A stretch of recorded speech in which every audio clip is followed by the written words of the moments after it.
BJP വലിയ പ്രതീക്ഷയിലാണല്ലോ. ജില്ലാതല അവലോകനങ്ങളൊക്കെ കഴിഞ്ഞിട്ട് 4 സീറ്റുകൾ തൃശ്ശൂർ, തിരുവനന്തപുരം, ആറ്റിങ്ങൽ, പത്തനംതിട്ട ജയിക്കും. ആലപ്പുഴയിൽ 3 ലക്ഷം ക്രോസ് ചെയ്യും എന്ന് പറയുന്നു. ഇതിനിപ്പോൾ ഓരോ ബൂത്ത് മുതൽ CPM ചെയ്യുന്നത് പോലെ കണക്കൊക്കെ എടുത്ത് അതിനുള്ള സംവിധാനം BJPക്ക് ഉണ്ടോ? ഉള്ള സംവിധാനം അവർ ഉപയോഗിക്കുന്നു. ഒരു പക്ഷേ CPM പോലെ വ്യാപകമായ ഒരു സംവിധാനം അവർക്കുണ്ടാവില്ല. പക്ഷേ അവർക്ക് ചെറുതാണെങ്കിലും സംവിധാനമുണ്ട്. അതിൻ്റെ ഒരു റിപ്പോർട്ടും അവലോകനവും ഒക്കെ അവർ നടത്തുന്നു. ഇതെല്ലാം പ്രതീക്ഷകളാണല്ല. എന്തായാലും ഒരു TG നോക്കുമ്പോൾ ഈ 4 സീറ്റുകൾ ജയിക്കാൻ സാധ്യതയുണ്ടോ? സാധ്യതയുണ്ട്. സാധ്യതാ പട്ടികയിൽ ഈ 4 നേരത്തെ മുതൽ ഉള്ളതാണല്ല. അപ്പോൾ അതിൽ ദോഷമൊന്നും പറയാനില്ല. എല്ലാവരും പ്രതീക്ഷ പോലെയൊക്കെ അവരുടെയും അവലോകനം പോകുന്നു. ഈ പ്രതീക്ഷ, സാധ്യത, ഇതൊക്കെ ഒരു അങ്ങോട്ടും ഇങ്ങോട്ടും പോകാവുന്ന വാക്കുകളാണ് അല്ലേ? ഇതാണ് തെരഞ്ഞെടുപ്പിൽ എല്ലാവരും ഉപയോഗിക്കുന്നത്. പ്രതീക്ഷയാണല്ല. CPM എനിക്ക് തോന്നുന്നത് എറണാകുളം ഒഴിച്ച് ബാക്കി എല്ലാം വിജയസാധ്യതയുള്ള എറണാകുളവും മലപ്പുറവും, ഈ 2 ഒഴിച്ച് ബാക്കി എല്ലാം അവർക്ക് വിജയസാധ്യത ഉള്ളതായിട്ടാണ് LDF വിലയിരുത്തുന്നത്. അവർക്കൊരു ഡാറ്റ ഉണ്ട് കൃത്യമായി. ഈ ഡാറ്റ എന്നൊക്കെ പറയുന്നത് അതിൻ്റെ കാലം കഴിഞ്ഞു. അവരുടെ ഡാറ്റ അനുസരിച്ചൊന്നും ആരും ഇപ്പോൾ വോട്ട് ചെയ്യുന്നില്ല. ശരിയായിരിക്കും. എന്നാൽ പോലും ബൂത്തുകളിൽ നിന്ന് എല്ലാ ബൂത്തിലും ഇവർക്ക് ആളുണ്ട്. അവിടെ നിന്ന് കണക്കുകൾ പോകും. ഈ BJPക്കും എല്ലാ ബൂത്തിലും ഒന്നും ആളില്ല. ഉള്ള ബൂത്തിലെ ആൾക്കാരുടെ അതൊരു വലിയ സാമ്പിളല്ലേ അത്. ഉള്ള ബൂത്തിലെ റാൻഡം സാമ്പിളാണ്. റാൻഡം പോലും അല്ല, ഒരു മാക്സിമം ഉള്ളിടത്ത് എടുക്കുന്നു. ഉള്ളിടത്ത് ഇപ്പം 1000 ബൂത്തുണ്ടെങ്കിൽ ഒരു 850 ബൂത്തിലും അവർക്ക് ആളുണ്ട്. ഒരു 150 ബൂത്തിന് ആളില്ല എന്ന് വെച്ചോ. എന്നാലും 850 ബൂത്ത് എന്ന് പറയുന്നത് നിസ്സാരമല്ലല്ലോ. അതിൽ നിന്നുള്ള റിപ്പോർട്ട്. പക്ഷേ ഒരു കാര്യം, ഇപ്പോഴത്തെ അവസ്ഥയിലുണ്ടല്ലോ, ഈ ഇവിടെ പ്രതീക്ഷ ഇല്ല എന്ന് പറഞ്ഞു കഴിഞ്ഞാൽ എല്ലാവരും കൂടെ കൊല്ലാൻ വരും. ഏതെങ്കിലും ഒരു ജില്ല പക്ഷേ ഇലക്ഷൻ കഴിഞ്ഞില്ലേ, ഇനി പറയാലോ. ഈ പറഞ്ഞാലും തല്ല് കിട്ടും. ഈ ഒരു ചുമതലയും ഒന്നുമില്ലാതെ എന്നെ തല്ലാൻ വരുന്ന ആൾക്കാർ. അല്ലേ, ഞാൻ കരുതുന്നത് നമ്മുടെ പ്രേക്ഷകർക്ക് വേണ്ടി ഞാൻ ചോദിക്കാം. ചേട്ടന് TGക്ക് എല്ലാ മണ്ഡലങ്ങളിലും വളരെ BJPക്കുള്ളിലും പുറത്തുമായിട്ട് വലിയ ബന്ധങ്ങളുണ്ട്. ഒരു പക്ഷേ അവിടെ നിന്നൊരു ചിത്രം TGയുടെ മനസ്സിലുണ്ടാവും. ഉണ്ടാവും. ഞാനത് പുറത്ത് വിട്ടിട്ടില്ല. ഒന്ന് വിട്ടൂടെ? ഇല്ല, കാരണം ഞാനത് വിശ്വസിക്കുന്നില്ല. എന്താണെന്നറിയാമോ, ഈ മനുഷ്യർക്ക് പലവിധ പ്രതീക്ഷകളുണ്ട്. ആ പ്രതീക്ഷകളാണ് ഈ കണക്ക് എന്നൊക്കെ പറഞ്ഞ് പുറത്ത് വരുന്നത്. സാധാരണഗതിയിൽ ഒരു മനുഷ്യൻ എൻ്റെ അടുത്ത് പറയും കേട്ടോ, കാരണം ഞാൻ സ്ഥാനത്ത് ഇരിക്കുന്ന ആളൊന്നും അല്ല. അതല്ലെങ്കിൽ ഈ മുതലാളിക്ക് ഇഷ്ടപ്പെട്ട ഫീഡ്ബാക്ക് എല്ലാവരും കൊടുക്കുകയുള്ളൂ. എന്തിനാ വെറുതെ ഒരു കയ്പുണ്ടാക്കുന്നത്? അപ്പോൾ പെട്ടി എണ്ണിക്കഴിയുമ്പോൾ ഇത് മാറില്ലേ? മാറും. അപ്പോൾ അന്നേരം എന്തെങ്കിലും സമാധാനം പറഞ്ഞു ചേട്ടാ, നമ്മൾ വിചാരിച്ച പോലെ അല്ല. അവിടെ വേറൊരു അടിയൊഴുക്കുണ്ടായി. ഈ അടിയിലൂടെയാണ് ഒഴുകുന്നത്. എന്താ ഒഴുകുന്ന ആർക്കും അറിഞ്ഞുകൂടാ. ഞാൻ അത്ഭുതപ്പെട്ടിട്ടുണ്ട്. TV ചാനലുകൾ, പത്രങ്ങളൊക്കെ ഉപയോഗിക്കുന്ന വാക്കാണ് അടിയൊഴുക്ക്. അത് തെരഞ്ഞെടുപ്പിൻ്റെ തലേദിവസമാണ്. ഇനി നിശബ്ദ പ്രചാരണവും അടിയൊഴുക്കുകളും. എന്തൊഴുകാൻ, എന്തെന്നൊഴുകുന്നു? ഒരു പ്രയോഗം, വെറുതെ ഒരു പ്രയോഗമാണ്. ഒരു ടെമ്പോ നിലനിർത്താനൊക്കെ ആയിട്ട്. ഈ അടിയൊഴുക്ക് ഒരു എക്സ്ക്യൂസും കൂടെയാണ്. തോറ്റു കഴിയുമ്പോൾ പറഞ്ഞു നിൽക്കാറുണ്ട് എല്ലാം ശരിയാണ്. പക്ഷെ അതിനിടയ്ക്ക് മറ്റ് ചില അടിയൊഴുക്കുകൾ വന്നു. അവസാന നിമിഷത്തിൽ ഇതിങ്ങനെ പറയാം. നമ്പർ 2, പരാജയം ഞങ്ങൾ വിശകലനം ചെയ്യും, പഠിക്കും. ഇനി പഠിച്ച് ഇന്നുവരെ ആരും പാസ്സായി ഞാൻ കേട്ടിട്ടില്ല. പരാജയം പഠിച്ച് ഞങ്ങൾ തെറ്റുകൾ തിരുത്തി മുന്നോട്ട് പോകുന്ന സംഭവം എന്താണെന്ന് വെച്ചാൽ ഈ കഴുകി ആരും വോട്ട് ചെയ്തില്ല, ഗുണം പിടിക്കില്ല, കെട്ടിവെച്ച കാശുമില്ല, നാണക്കേടാണ്, തലയിൽ മുണ്ടിട്ടാണ്. പിന്നെ നമ്മൾ പിടിച്ച് നിൽക്കണം അവിടെ. എന്താ പറ്റിയത്, എന്താ നീ തോറ്റത്? ഞാൻ പഠിച്ചുകൊണ്ടിരിക്കുകയാണ് ചേട്ടാ, എൻ്റെ പരാജയം, എന്നെ വിട് എന്നൊക്കെ പറഞ്ഞിട്ട് രക്ഷപ്പെടും. പരാജയം പഠിക്കുന്നവർ. ഇതൊക്കെ സ്ഥിരം നാടകങ്ങളാണ്. പക്ഷേ ഇതിനിടയ്ക്ക് ഈ തൃശ്ശൂരെ സ്ഥാനാർത്ഥി സുരേഷ് ഗോപിയെക്കുറിച്ച് നമ്മുടെ വെള്ളാപ്പള്ളി പറഞ്ഞൊരു പ്രയോഗം വന്നത്, ഒരു കാരണവശാലും ജയിക്കത്തില്ല, സുരേഷ് ഗോപി നടനാണ്, രാഷ്ട്രീയക്കാരനൊന്നും ആയിട്ടില്ല എന്ന് പറഞ്ഞു. അത് ശ്രദ്ധിച്ചായിരുന്നോ? ഞാൻ ആ കാർന്നവർക്ക് എന്തും പറയാനുള്ള ഒരു അവകാശം ഞാൻ കൊടുത്തിട്ടുണ്ട്. അത് സമൂഹവും കൊടുക്കണമെന്നാണ് എൻ്റെ ആഗ്രഹം. പലപ്പോഴും ഇൻകൺസിസ്റ്റൻ്റായിട്ട് അദ്ദേഹം പലതും പറയാറുണ്ട്. പെട്ടെന്ന് സ്പർ ഓഫ് ദ മൊമെൻറ്റ് പറയുന്നതാണല്ലോ. അത് മനസ്സിൽ ഒന്ന് വെച്ച് അങ്ങനെ പറയുന്നതൊന്നുമല്ല. അത് സുരേഷ് ഗോപി തോറ്റ് മുടിഞ്ഞു പോകണം എന്നുള്ള ആഗ്രഹം കൊണ്ടോ അങ്ങനെയൊന്നും അല്ല. അപ്പോൾ അങ്ങനെ തോന്നി അങ്ങനെ പറഞ്ഞു, അതേ ഉള്ളൂ. അപ്പോൾ അതിൻ്റെ അലവൻസ് കൊടുക്കണം. നമ്മളൊരു പൊസിഷനിലൊക്കെ ഇരിക്കുന്ന ഒരു പ്രായമായ ആൾ പറയുമ്പോൾ അത് ഒരു അദ്ദേഹത്തിൻ്റെ ഖണ്ഡിതമായ അഭിപ്രായം എന്നൊന്നും എടുക്കണ്ട.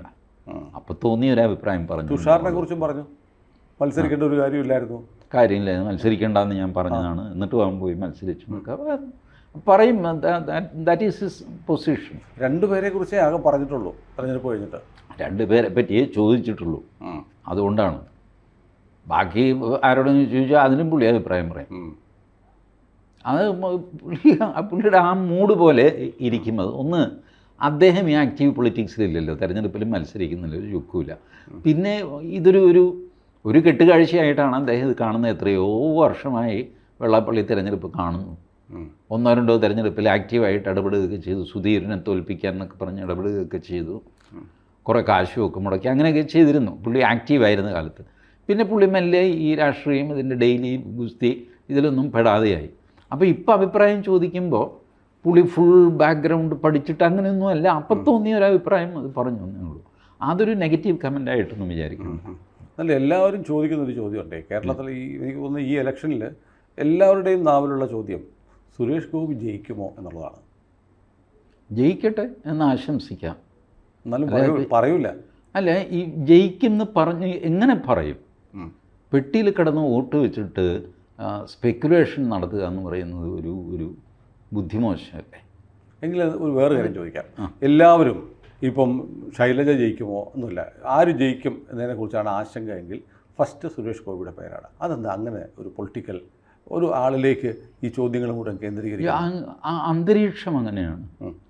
സുരേഷ് ഗോപിയുടെ കാൻഡിഡേച്ചർ, അദ്ദേഹത്തിൻ്റെ സ്റ്റേച്ചർ, അദ്ദേഹത്തെ ഇൻട്രൊഡ്യൂസ് ചെയ്തത് പ്രധാനമന്ത്രിയാണെന്നുള്ള പ്രാധാന്യം, രണ്ടാമതും പ്രധാനമന്ത്രി വന്ന ഏകസ്ഥലം എന്നുള്ള പ്രാധാന്യം, മാത്രമല്ല അദ്ദേഹത്തിൻ്റെ നിയോജകമണ്ഡലമായ തൃപ്രയാർ വരെ ഒന്ന് പോയി അവിടെയും ഒരു മണ്ഡല പര്യടനം കൂടെ നടത്തിയിട്ടാണ് മോദി.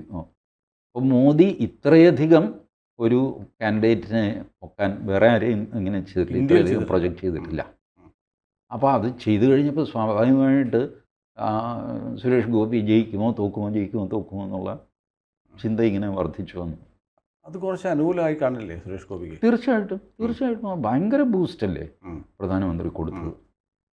പ്രധാനമന്ത്രി ഭയങ്കര ബൂസ്റ്റ് കൊടുത്തു. അല്ല, ഞാൻ ചോദിക്കട്ടെ ടീച്ചർ, ഈ 4 സീറ്റൊക്കെ കിട്ടും എന്ന് വിശ്വസിക്കാൻ മാത്രം ഒരു ആത്മവിശ്വാസം ഈ തെരഞ്ഞെടുപ്പിൽ BJPക്ക് തെരഞ്ഞെടുപ്പ് രംഗത്ത് കാഴ്ചവെക്കാൻ കഴിഞ്ഞോ? ഈ തെരഞ്ഞെടുപ്പ് രംഗത്ത് BJPക്ക് കാഴ്ചവെക്കാൻ കഴിഞ്ഞിട്ടില്ല. എൻ്റെ വിലയിരുത്തലിൽ വളരെ പുവർ ക്യാമ്പയിനാണ് BJP നടത്തിയത്.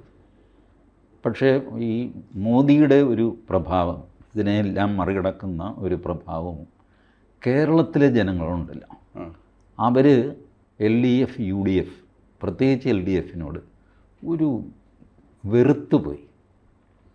അപ്പോൾ ഇപ്പോൾ LDFിനോടുള്ള വിരോധം പ്രകടിപ്പിക്കണമെങ്കിൽ UDFിന് വോട്ട് ചെയ്യാം. 2019 അതാണ് കേരളം ചെയ്തത്. പക്ഷേ ഇത്തവണ UDFിന് വോട്ട് ചെയ്തിട്ടും ഗുണമില്ല. 2019 ഒരു അന്തരീക്ഷം UDF ഉണ്ടാക്കി. കേന്ദ്രത്തിൽ രാഹുൽ ഗാന്ധി പ്രധാനമന്ത്രിയാകാൻ പോകുന്നത് തമാശ കളിയല്ല. എന്താ ചേച്ചി വിചാരിച്ചത് എന്നൊക്കെ, എങ്ങാനും ആയെങ്കിലോ എന്ന് വിചാരിച്ചിട്ട് ഇവന് BJP നിൽക്കാൻ പറ എന്ന് പറഞ്ഞിട്ടൊക്കെ കോൺഗ്രസ് വോട്ട് മേടിച്ചു. നടന്നില്ല. ഇത്തവണ ഈ പറയുന്ന ആൾക്കാർക്ക് കുഴപ്പമാണ്. ഈ രാഹുൽ ഗാന്ധിയൊന്നും വരാനൊന്നും പോണില്ല. വരാൻ പോകുന്നത് ഈ താടിക്കാരൻ കാർന്നവരാണ്. അപ്പോൾ LDFിന് ഇട്ടൊരു കൊട്ട് കൊടുക്കണമെങ്കിൽ BJPക്ക് വോട്ട് ചെയ്യണം. അപ്പോഴാണ് BJP രണ്ടൊക്കെ കൊട്ടി വലുതാക്കിയിട്ട് പ്രധാനമന്ത്രിയൊക്കെ ചേർന്നിട്ട് സുരേഷ് ഗോപിയെ അങ്ങ് പൊക്കി അങ്ങ് നിർത്തും. അന്നാ ഇരിക്കട്ടെ സുരേഷ് ഗോപിക്ക് വോട്ട്. ഇതൊക്കെ ഒരു ട്രെൻഡാണല്ലോ ലോക്സഭയിൽ. ലോക്സഭാ തെരഞ്ഞെടുപ്പിൻ്റെ ഒരു പ്രത്യേകതയുണ്ടല്ലോ, നമുക്ക് ഈ വീടാന്തരം കയറി വോട്ട് ചോദിക്കാനൊന്നും നടക്കുന്ന കേസല്ല. 14-15 ലക്ഷം വോട്ടർമാരായ എത്ര വീട്ടിൽ കയറാൻ പറ്റില്ല. ചില ഒരു 5 ലക്ഷം വീടെന്ന് വെച്ചോ, 5 ലക്ഷം വീട്ടിൽ കയറും മനുഷ്യസാധ്യമല്ല. ഒരു സ്ഥാനാർത്ഥിയെ കൊണ്ട് ഒട്ടും നടക്കില്ല. സ്ഥാനാർത്ഥിയുടെ ചുറ്റും നമ്മൾ വേറൊരു സർക്കിൾ ഉണ്ടാക്കി അവരെ കയറ്റാന്നൊക്കെ വിചാരിച്ചാൽ നടക്കില്ല. അപ്പോൾ എന്താണെന്ന് വെച്ച് കഴിഞ്ഞാൽ ഒരു ട്രെൻഡ് ഉണ്ടാക്കുക. ആ ട്രെൻഡാണ് സുരേഷ് ഗോപി ഉണ്ടാക്കിയത്. അതിന് സഹായിച്ചത് non other than Indian prime minister. അപ്പോൾ അത് വലിയൊരു ബൂസ്റ്റായി. അല്ല, ഞാൻ തൃശ്ശൂർ മാത്രമല്ല, കേരളത്തിലെ മൊത്തമാണ്. കാരണം ഇപ്പോൾ നമ്മളിപ്പോൾ KPCC കണ്ടില്ലേ, KPCC അധ്യക്ഷൻ മത്സരിക്കുന്നു, അപ്പോൾ ഹസന് ചാർജ് കൊടുത്തു. ഇപ്പോൾ BJPയുടെ അധ്യക്ഷൻ മത്സരിക്കുന്നു, നല്ല രീതിയിലുള്ള മത്സരം വയനാട്ടിൽ നടന്നിട്ടുണ്ട്. പക്ഷേ സംഘടനയ്ക്ക് ഒരു നേതൃത്വം ഇല്ലാത്ത അവസ്ഥ വന്നോ? അത് പരിഹരിക്കേണ്ടതായിരുന്നില്ലേ? ഈ LDFനും UDFനും BJPക്കും ഇത്തവണ ഒരു സ്റ്റേറ്റ് ലെവൽ ക്യാമ്പയിനർ ഇല്ലാതെ പോയി. പ്രധാനമന്ത്രി നേരിട്ട് 2-3 തവണ വന്നു, അത് വേറെ കാര്യം. ബട്ട് സ്റ്റേറ്റിലെ എല്ലാ നിയോജകമണ്ഡലം ഒരു ക്യാമ്പയിനർ ഉണ്ടാവട്ടെ. LDFന് പിണറായി വിജയൻ ഉണ്ടായിരുന്നു, പക്ഷേ പിണറായി വിജയനും 20 സ്ഥലത്തുനിന്നും പോയില്ല.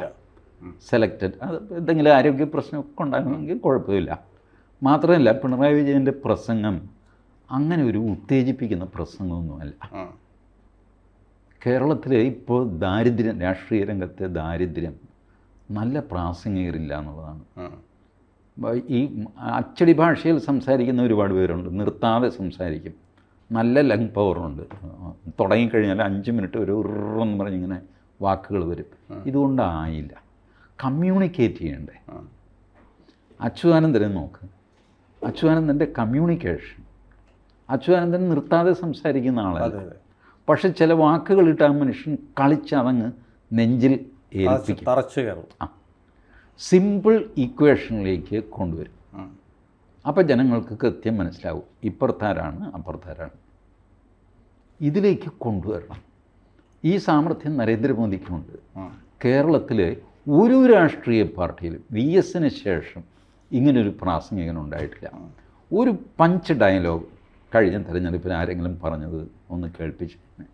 ശരിയാണ്, ഒന്നുമില്ല. കേരളത്തിൽ നിന്ന് അങ്ങനെ ഒരു കോട്ട് ചെയ്യാൻ ഒന്നും ഉണ്ടായിട്ടില്ല. ഒരു തമാശ, ഒരാളെ പരിഹസിക്കുന്ന ആളാണ് തമാശ, അത് കേൾക്കണ്ടേ? ഇല്ല. അപ്പോൾ പണ്ട് വിദ്യാഭ്യാസ മന്ത്രിയായിരുന്ന K. ചന്ദ്രശേഖരൻ, അദ്ദേഹത്തെ പറ്റി CD ഹാജി ഒരു തമാശ പറഞ്ഞു.